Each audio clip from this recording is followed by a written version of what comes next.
So as a kid, who remembers drinking Kool-Aid or having popsicles on a hot summer day or having Skittles and M&Ms on Halloween night?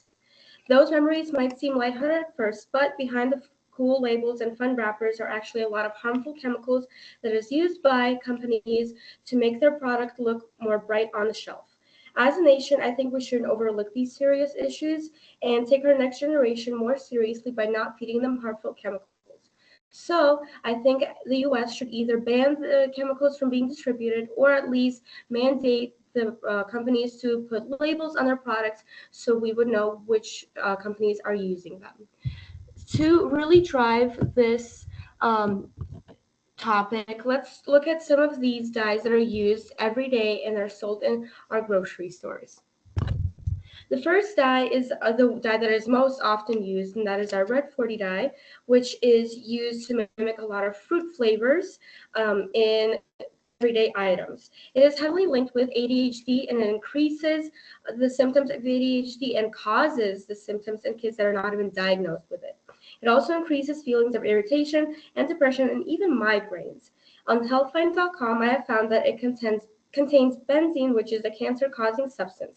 I have also found that Red 40 is a synthetic dye derived from petroleum and other harmful chemicals.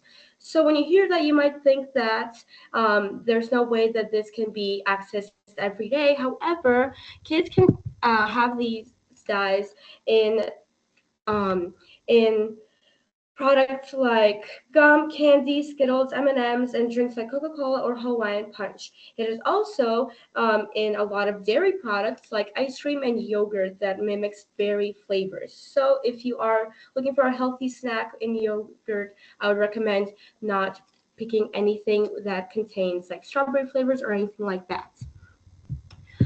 On teledesign.com, I have found that companies use products and red colors to trigger appetite and hunger in their audience. As you can see in a lot of companies, they use red side by side with the color yellow. So that is why the next color we're going to talk about is yellow 5, aka tartazine. It can be used to mimic the flavor of like lemon or banana or anything bright yellow in food. On healthfly.com, I have also found that there has been experiments ran on this dye, and when it was given to a lot of preschoolers, it's caused them to have a lot more hyperactivity. Another experiment, it has been exposed to blood cells, and only after 3 hours, the blood cells were damaged and were not able to repair back. This can cause a lot of tumors or even cancer, especially in the colon. This dye can be accessed a lot in everyday items um, like, okay, like, like Kool-Aid, Powerade, or a lot of yellow or neon drinks like Powerade or Mountain Dew, and in items like Cap'n Crunch or processed pastries like Twinkies. But it also doesn't stop there. This can also be accessed in over-the-counter medication and even cosmetics. The last dye that we're going to talk about is the yellow 6 dye, and that is one of the dyes that I found most harmful, and it is sold to the masses. This dye gives an orange look to food, so it mimics a lot of orange flavors. On rupahealth.com, I have found that a large amount of this dye can cause organ toxicity, and breathing it in can also cause respiratory and tract irritation, and also it is linked with skin and eye damage. Yellow 6 is a xenoestrogen, or also known as an estrogen mimicking compound, and an endocrine disrupting chemical, which causes a lot of issues in people's hormones and how the body functions. It is also, like the red 40 dye, linked to ADD, ADHD, mental health complications, and behavioral issues in kids. It can also be linked with a lot of cancer and even male reproductive complications. This dye can be found in items like gummy bears, marshmallows, orange drinks like orange soda and Gatorade, and even condiments like mustard, as I read on rupahealth.com.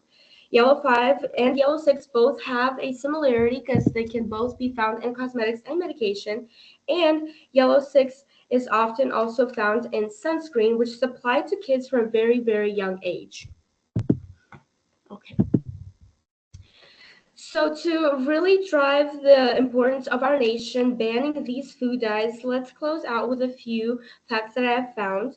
Um, these dyes can cause serious and long-lasting health problems, but our nation is not mandating them and is still allowing them to be used in products given to children as young as 6 months old.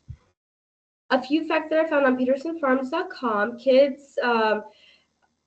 many researchers have found that these dyes, when are produced, have a lot of contact with harmful chemicals like hydroxide, sulfuric acid, arsenic, lead, mercury, and anything like that.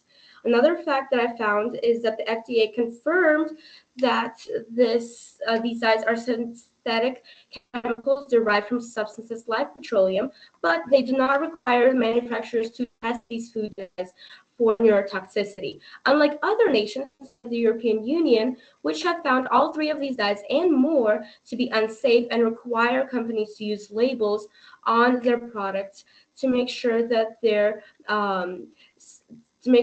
people know when they are being in use.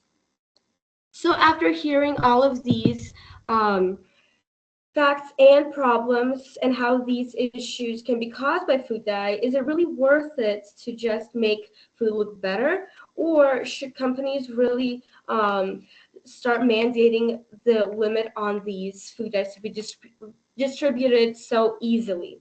Companies make products causing and promoting long-lasting issues in kids that start from a very young age just to make it stand out on a shelf. So as a nation, I think we should reevaluate what takes priority more: products making big businesses making more money on products, or the health of our generations to come. Thank you.